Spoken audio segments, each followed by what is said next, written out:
The Chennai Shopping Mall Shravana Sambaram KG Sale Nakshi Jewelry Mela Flat 50% off.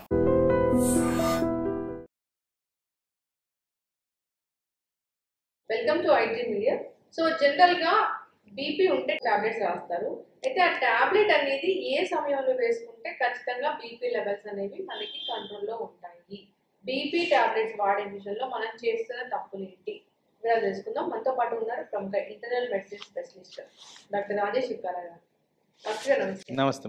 Doctor గారు, నేను అసలు ఏం అడిగాను కానీ బీపీ టాబ్లెట్లు వాడడంలో ఎలాంటి తప్పులు చేసి వస్తుంటారు మీ దగ్గర? Very important question. ఎందుకంటే నా ఉద్దేశంలో బీపీ అనేది చాలా నెగ్లెక్ట్ చేసిన ఏరియా హెల్త్ పరంగా చూసుకుంటే. దానివల్ల జరిగే అనర్థాలు కూడా చాలా ఎక్కువ నంబర్స్. అంటే మనం తరచుగా వింటున్న సోషల్ మీడియా అనర్థాలు ఏదైతే అరే బాగున్నాడు కుర్రవాడు ఇప్పుడే మాట్లాడాను ఈ లోపల ఇది జరిగింది, ఈ విషయాల్లో మోస్ట్ కామన్ ప్రాబ్లం నేను గమనించింది ఈ బీపీ కారణంగా వచ్చే హార్ట్ అటాక్ కానీ బ్రెయిన్ అటాక్ కానీ.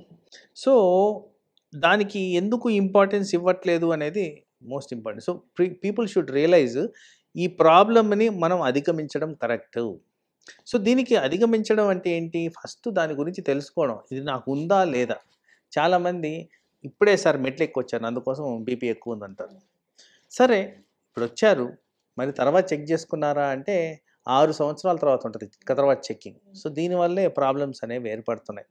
సో బీపీని కంట్రోల్ చేయకపోతే అనర్థాలు చాలా లైఫ్ లాంగ్ సఫర్ అయ్యే విధంగా ఉంటాయి. అంటే హార్ట్ కానీ బ్రెయిన్ కానీ ఎఫెక్ట్ అయినప్పుడు వేరే అవయాలు కూడా ఎఫెక్ట్ అవుతాయి. ఈ రెండు ఎఫెక్ట్ అయినప్పుడు ఇర్రివర్సబుల్ డ్యామేజ్, దానికి మనం ఏమి సరి చేయలేం, అలాంటి డ్యామేజ్ జరుగుద్ది. కాబట్టి లైఫ్ లాంగ్ దానివల్ల సఫర్ అవుతారు. కాబట్టి బీపీని ప్రాపర్గా కంట్రోల్ చేసుకోవాలి. తర్వాత మనం ఈరోజు డిస్కస్ చేస్తున్న టాపిక్ ఎప్పుడు వేసుకుంటే మంచిది, ఎలా వేసుకుంటే మంచిది. సో సాధారణంగా బ్రేక్ఫాస్ట్ తర్వాత బ్లడ్ ప్రెషర్ ట్యాబ్లెట్ వేసుకోమని జనరల్గా గమనిస్తుంటాం. కాకపోతే బీపీ ఎవాల్యుయేషన్లో ఈ మధ్యకాలంలో కాస్త మార్పులు వచ్చాయి. ఇదివరకు ఏంటి, వెళ్ళి డాక్టర్ దగ్గర బీపీ చెక్ చేయించుకొని ఇంటికి వెళ్ళి పడుకొని నిద్రపోయేవారు, అక్కడితో ఎండ్. సో బీపీ చెక్కింగ్ ఎప్పుడు కూడా ఉదయం సాయంత్రం చెక్ చేసి వదిలేసేవాళ్ళు. మరి రాత్రుల పరిస్థితి ఏంటి? రాత్రులు బ్లడ్ ప్రెషర్ ఏం జరుగుతుంది? సో ఈ మధ్యకాలంలో వచ్చిన ఈ మార్పుల్లో చాలామంది రాత్రులు మేలుకోవడం, రాత్రులు స్ట్రెస్కి గురవడం, మానసిక ఒత్తిడిలు పెంచుకోవడం వల్ల బ్లడ్ ప్రెషర్ ఎఫెక్ట్ అవ్వడం గమనించారు. సో ఈ 24 hour blood pressure monitor concept అనేది వచ్చింది.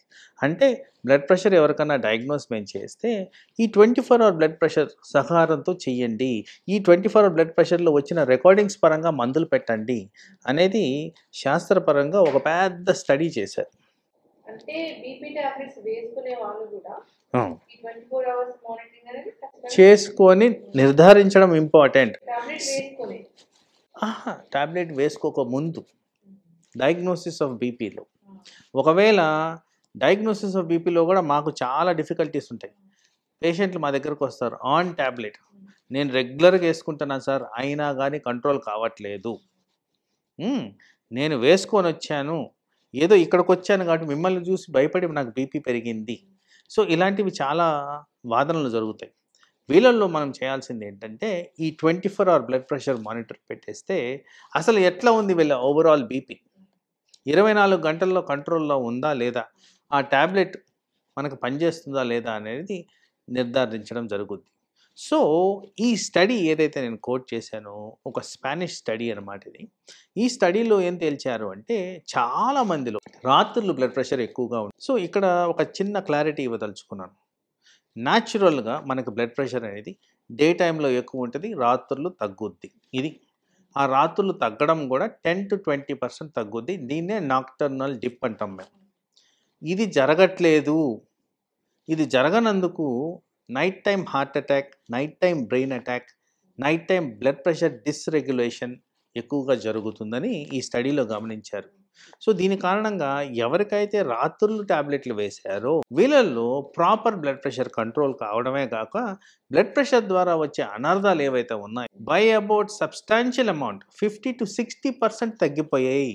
Blood pressure related complications, blood pressure control రావడం కూడా బై అబౌట్ 40% బెటర్గా వచ్చింది నైట్ వేసుకోవడం వల్ల. సో ఒక పర్సన్కి ఎప్పుడు వేస్తే బెటర్ అనేది person individualisation or customisation 24 hour blood pressure monitoring ఏం చూపిస్తుంది, దాని ప్రకారం ఎలా అడ్జస్ట్ చేయాలనేది చేయాలి. బట్ ఈ స్టడీ ద్వారా తెలిసింది ఏంటంటే, ఈ పర్సన్స్కి ఎవరికైతే రాత్రులు ఎక్కువ ఉంటుందో రాత్రులు వేసినందుకే బెనిఫిషియల్ ఎఫెక్ట్స్ ఉన్నాయి. మరి ఈ రాత్రులు ఎక్కువ ఉందా లేదా అని నిర్ధారించడానికి ఈ టెస్ట్ చేసుకోక తప్పట్లేదు. ఇదివరకు ఈ టెస్ట్కి అంత వాల్యూ ఉండేది కాదు. ఇప్పుడు దాని ఇంపార్టెన్స్ హైలైట్ అయింది కాబట్టి కంపల్సరీ ఆ టెస్ట్ చేసుకొని నిర్ధారించి చేయడం అనేది ఇంపార్టెంట్ థింగ్. అయితే డాక్టర్ గారు, జనరల్ గా బీపీ చెకప్ అనేది మీరు ఇంట్లో చెక్ చేసుకోమంటారు కదా, అది ఏ టైంలో చెక్ చేసుకోవాలి? సో ఐడియల్ చెకింగ్ టైం అనేది ఉదయం లేచిన తర్వాత ఒక్కసారి చెక్ చేసుకోవడం, అట్ ర్యాండమ్ మధ్యలో డేలో ఎప్పుడైనా చేసుకోవాలి. ఎందుకంటే బీపీని ఒక రేంజ్ కింద కన్సిడర్ చేస్తాం. రేంజ్ అంటే ఏంటి? 120 నుంచి 90 పైన ఉన్న నంబర్, కింద ఉన్న నంబరు 80 నుంచి 60 ఈ మధ్యన ఉంటే ఇది normal range of BP. 120/80 is normal, 90/60 is lower limit of normal. ఈ మధ్యలో కానీ బ్లడ్ ప్రెషర్ మెయింటైన్ అయితే దీన్ని నార్మల్ బీపీ కింద కేటగరైజ్ చేయొచ్చు. సో ఈ వేరియేషన్స్ ఎంత మటుకున్నా ఈ రేంజ్ మధ్యలో ఉంటే మనకి పెద్ద ఇష్యూ కాదు. అయితే ఇక్కడ ఒక క్లారిటీ నేను ఇవ్వదలుచుకుంది. మీ చేత నేను మంచిగా ఎక్సర్సైజ్ చేయించాను, ఒక అర్ధగంట నడవడమో పరిగెట్టడమో చేసాం, ఆటోమేటిక్గా ఆ టైంలో కాస్త బీపీ పెరగాల్సిన అవసరం ఉంది. సో ఇది transient increase in the BP only to meet the metabolic needs. అంటే బాడీ నీడ్స్ కోసం బ్లడ్ ప్రెషర్ పెరిగింది, అది టెంపరీగా పెరుగుతుంది. తర్వాత normalisation by about 5 to 10 minutes మధ్యన ఇది నార్మలైజ్ అయిపోవడం అనేది సహజంగా జరగాలి. ఎవరికైతే సస్టైన్డ్గా ఎక్కువ ఉంటుందో మళ్ళీ వాళ్ళకి అబ్నార్మల్ కింద కేటగరైజ్ చేయాల్సిన అవసరం ఉంటుంది. ఎస్, 140 and 90 అబౌవ్ ఉంటే మరి వాళ్ళ బ్లడ్ ప్రెషర్ ట్రీట్మెంట్కి సిస్టోలిక్ డయాస్టాలిక్ కదా, 120 సిస్టోలిక్ ఉంటుంది, డయాస్టాలిక్ ఎప్పుడు 90 ఉంటే అది కూడా డయాస్టాలిక్ హైపర్ టెన్షన్ ఉంటుంది దాన్ని. సో దానికి కూడా మందులు వేయాల్సిన పరిస్థితి ఏర్పడుతుంది. ఎందుకంటే మీరు చెప్పిన 90 డయాస్టాలిక్ ఉందంటే అది స్టేజ్ 1 హైపర్ టెన్షన్ కింద కేటగరైజ్ అవుతుంది కాబట్టి కంపల్సరీ ట్రీట్మెంట్ ఇవ్వాలి. ఫ్లక్చువేట్ అవుతూ ఉంటే ఫ్లక్చువేషన్ అనేది మళ్ళీ నార్మల్ రేంజ్కి వచ్చి అబ్నార్మల్ రేంజ్కి వెళ్తుందా అనే దాంట్లో చూసుకోవాలి. ఏది ఎక్కువ నంబర్ ఉంది, నార్మల్ రేంజ్ ఎంత ఉంది, అబ్నార్మల్ రేంజ్ ఎంత ఉంది, అధికంగా ఏది ఉంటే దాన్ని ఉద్దేశించి మనం ట్రీట్మెంట్ అనేది గైడ్ చేయాలి. లాట్ ఆఫ్ కన్ఫ్యూజన్ ఎందుకు, మీరు చెప్పారు ఒక 24 hours బీపీ మానిటరింగ్ అనేది, అది చేసుకుంటే కానీ ఖచ్చితమైన రీడింగ్స్ అనేవి వస్తాయి. సింప్లెస్ట్ ఫార్మాట్, ఎక్కువ డిఫికల్టీ లేదు. దానివల్ల మనం ఏదో లోపలికి గుచ్చుకోవడం కానీ ఏమీ ఉండదు. పైన ఊరికే ప్యాకెట్ లాగా అంటించి వెళ్తారు, అది 24 hours మనకి రికార్డ్ చేసి కావాల్సిన ఇన్ఫర్మేషన్ ప్రాపర్గా ఇస్తుంది. స్మాల్ డివైస్, ఇది వరకు ఉన్న tape recorder type of device అంతే. మంచిది డాక్టర్ గారు, చాలా ఇంపార్టెంట్. బీపీ టాబ్లెట్ అంటే ఒక టాబ్లెటే ఉంటుందా, మార్నింగ్ ఈవినింగ్ టాబ్లెట్స్ ఉంటాయా? పేషెంట్ కండిషన్ బట్టి టాబ్లెట్స్ అనేది డిసైడ్ చేయడం జరుగుద్ది.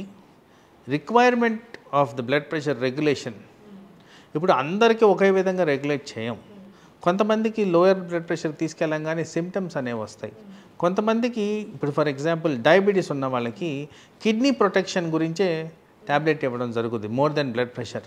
సో అలా పేషెంట్ ఇండివిజువలైజేషన్ బట్టి బ్లడ్ ప్రెషర్ మెడిసిన్స్ అనేవి వాడడం జరుగుద్ది. చాలా తరచుగా ప్రజల్లో ఉన్న అపోహ ఏంటంటే కొంతమంది గుండె దడతో వెళ్తారు. సో వాళ్ళకి గుండె దడ తగ్గించే విధంగా ఒక ట్యాబ్లెట్ పెడతాము, దాన్ని normal person blood pressure tablet అంటారు. కానీ వాస్తవానికి బ్లడ్ ప్రెషర్ గురించి కాదు, గుండె దడ తగ్గించడానికి పెట్టిన ట్యాబ్లెట్. సో అలా ఇండివిజువలైజేషన్ బట్టే మనము ట్యాబ్లెట్ అనేది డిసైడ్ చేయడం జరుగుతుంది. ఇప్పుడు ఈ 120/80 అనేది ఎంత ఏజ్ వరకైనా 120/80నే ఉండాలి డాక్టర్? హయ్యర్ లిమిట్ అనేది ఏజ్ పరంగా ఎస్, న్యాచురల్గా ఆర్టరీస్ హార్డన్ అవుతాయి కాబట్టి 140/90 అబోవ్ పెట్టిన దాని క్రైటీరియా అది. ఎవరికైతే 140/90 కన్సిస్టెంట్గా ఎక్కువ వస్తుందో వాళ్ళకి బ్లడ్ ప్రెషర్ ట్రీట్మెంట్ ఇవ్వమని మాకు గైడ్ లైన్స్ ఉన్నాయి. సో ఆ 140/90 అనేది అప్పర్ లిమిట్. దానికన్నా ఎక్కువ ఉంటే కంపల్సరీ ఏ ఏజ్ అయినా కానీ ట్రీట్మెంట్ ఇవ్వాల్సిన పరిస్థితి. మరి ఇన్నేళ్ళ సర్వీస్లో ఇంతమంది పేషెంట్స్ని చూసారు డాక్టర్ గారు, ఎవరికైనా బీపీ వచ్చి పూర్తిగా తగ్గిపోయింది అనేది ఉందా, మందులు మానేయడం అనేది ఉందా? ఎస్, టెంపరీగా బ్లడ్ ప్రెషర్ ఎలివేషన్స్ అనేవి జరుగుతాయి. మీరు మోస్ట్ కామన్గా గమనించుకుంటే ప్రెగ్నెన్సీ, ఫ్రీక్వెంట్గా ప్రెగ్నెన్సీలో బ్లడ్ ప్రెషర్ పెరుగుద్ది, తర్వాత తగ్గిపోవడం అనేది చాలా సాధారణంగా క్లినికల్ ప్రాక్టీస్లో మేము గమనిస్తున్న థింగ్. తర్వాత ఎక్కడన్నా ఏదో అవసరాన్ని బట్టి స్టెరాయిడ్ యూసేజ్, ట్యాబ్లెట్స్ వాడుతుంటాం, ఏదో ఒక రకమైన మానసిక ఒత్తిడి, స్ట్రెస్, వీళ్ళన్నిటిలో కూడా టెంపరీగా బ్లడ్ ప్రెషర్ పెరుగుద్ది. తర్వాత ఈవెన్చువల్లీ ఆ స్ట్రెస్ తగ్గిపోవడమో, ప్రెగ్నెన్సీ క్లియర్ అవ్వడమో అలాంటివి జరిగినప్పుడు బ్లడ్ ప్రెషర్ ఆటోమేటిక్గా డౌన్ అవ్వడం జరుగుద్ది. అలాంటి వాళ్ళల్లో long term blood pressure tablets ఇవ్వాల్సిన అవసరం పడదు. ఇప్పుడు బ్లడ్ ప్రెషర్ ట్యాబ్లెట్స్ రాశారు, వాళ్ళకి బ్లడ్ ప్రెషర్ తగ్గిపోయింది అంటే పూర్తిగా నార్మల్కి వచ్చింది అన్నప్పుడు వాళ్ళలో లక్షణాలు ఏమైనా కనిపిస్తాయి? అంటే blood pressure is a silent killer దాన్ని మెడికల్ టెర్మినాలజీలో. కానీ కొంతమందిలో మాత్రం హెడేక్, కళ్ళు తిరగడం, ఛాతీ మీద భారం కనిపించడం, ఎక్కడన్నా మెట్లు ఆర్ స్లోప్ భాగం ఎక్కుతున్నప్పుడు ఆయాసపడడం, కాళ్ళల్లో వాపులు రావడం, రాత్రులు ఎక్కువసార్లు యూరిన్ అవ్వడం, ఇవన్నీ సమ్ సిమ్టమ్స్. కానీ ప్రతి ఒక్కరికి ఈ సిమ్టమ్ ఉండాల్సిన అవసరం అయితే లేదు. డౌన్ అయిపోతే మళ్ళీ అగైన్ కళ్ళు తిరుగుతాయి, చెమటలు పడతాయి, చేత కాకపోవడం ఉంటుంది, అలసట అనిపిస్తుంది. సో ఇది కూడా ఒక టైప్ ఆఫ్ ప్రెజెంటేషన్. అందుకే బీపీ టాబ్లెట్స్ వాడే వాళ్ళు డాక్టర్ చెప్పిన విధంగా ఫాలోఅప్కి వెళ్ళాల్సిందే. ఐడియల్గా ఫాలో వెళ్ళనందుకే అనర్థాలు జరగడం గమనించాం మేము. నాకు తెలిసిన వాళ్ళు కూడా 6 years తర్వాత వెళ్ళారండి డాక్టర్. చాలా ఫ్రీక్వెంట్. అంటే మీకు మెడికల్ పరంగా చూసుకుంటే ఆల్మోస్ట్ నేను రెగ్యులర్గా చూస్తున్న ప్రాబ్లమ్స్ ఇవి. ఈ రోజు కూడా ఒకరిని చూశాను, 6 years తర్వాత రివ్యూకి వచ్చారు. అప్పటికే లోపల అవయవాలు ప్రాబ్లమ్స్ చాలా మటుకు ఎఫెక్ట్ అవుతుంటాయి.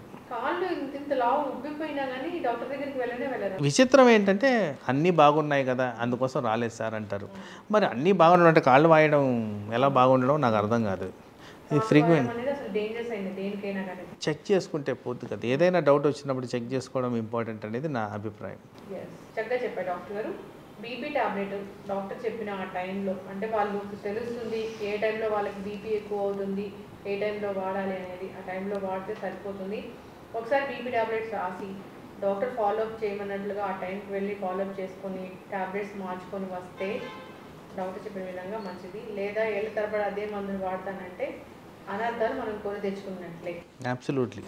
అంటే బీపీ ఎప్పటికీ కంట్రోల్లో ఉండాలి, పెరగకూడదు అంటే ఏమైనా టిప్స్ ఉన్నాయా డాక్టర్? సో మరి అది ప్రతి ఒక్కరికి వర్తిస్తుంది, నాట్ జస్ట్ బీపీ. ఇప్పుడున్న మెటబాలిక్ డిసీజెస్ అన్నిటికీ కూడా వర్తిస్తుంది, లైఫ్ స్టైల్ డిసీజెస్ అన్నిటికీ కూడా వర్తిస్తుంది.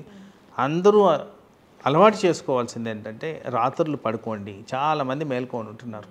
రాత్రులు పడుకోండి, ప్రొద్దున లేయండి, ఎక్సర్సైజ్ చేయండి, టైంకి ఫుడ్ తినండి and avoid adulterated processed food. వ్యసనాలు తగ్గించుకోండి. ఇలాంటివన్నీ చేస్తే మీకు బీపీ ఎందుకు వస్తుంది, షుగర్ ఎందుకు వస్తుంది, ఏ ప్రాబ్లము రాదు. సో అలాంటివి లాంగ్ టర్మ్. మళ్ళీ నేను 40 రోజులు చేస్తాను 41 రోజు నుంచి మారిపోతానంటే శరీరం ఒప్పుకోదండి. అది 40 సంవత్సరాలు చేయాల్సిన ప్రక్రియ. అలా చేస్తేనే మనకి బెనిఫిషియల్ ఎఫెక్ట్స్ అనేవి వస్తాయి. చక్కటి ఇన్ఫర్మేషన్ డాక్టర్ గారు. డాక్టర్ చెప్పిన విధంగా అన్ని పద్ధతులు ఫాలో అయ్యి ఈ ఉప్పులు కారాలు తగ్గించి మన జీవన విధానంలో మార్పులు తెచ్చుకొని చక్కటి నిద్ర కనుక మనం దానికి అలవాటు చేసుకున్నట్లయితే బీపీ అనేది కంట్రోల్. చక్కటి ఇన్ఫర్మేషన్ డాక్టర్ గారు, ఫాలో అవ్వాలని కోరుతున్నామండి. Sir, one life lesson what medicine has taught you. Whatever you can do without expecting. But I really believe మన పాజిటివ్ యాటిట్యూడ్ ఉంటేనే మనం ఏదైనా సాధించగలం. గట్ ని మనం కరెక్ట్ గా డీల్ చేసినట్లయితే అది మనకి పాజిటివ్ హార్మోన్స్ ని రిలీజ్ చేస్తుంది. షుగర్ వచ్చిన వాళ్ళ పరిస్థితి ఏంటి? పొట్ట దగ్గర పెరిగితే దాన్ని ఆండ్రాయిడ్ అంటారు, ఆండ్రాయిడ్ ఫోన్ కదా. అసలు థాట్స్ ఎందుకు వస్తాయి? బ్రెయిన్ డెడ్ అంటే దానికి ప్రపంచం అంతా కూడా కొన్ని నిర్దిష్టమైనటువంటి లక్షణాలు ఉన్నాయి. మానసికంగా ధైర్యంగా ఉంటే క్యాన్సర్ జయించవచ్చు. You are a doctor for a cause sir, అంతే. వాళ్ళకి వచ్చిన ఆదాయం కాకుండా ఫ్రీ సర్వీస్ ఎంతమందికో చేస్తుంది.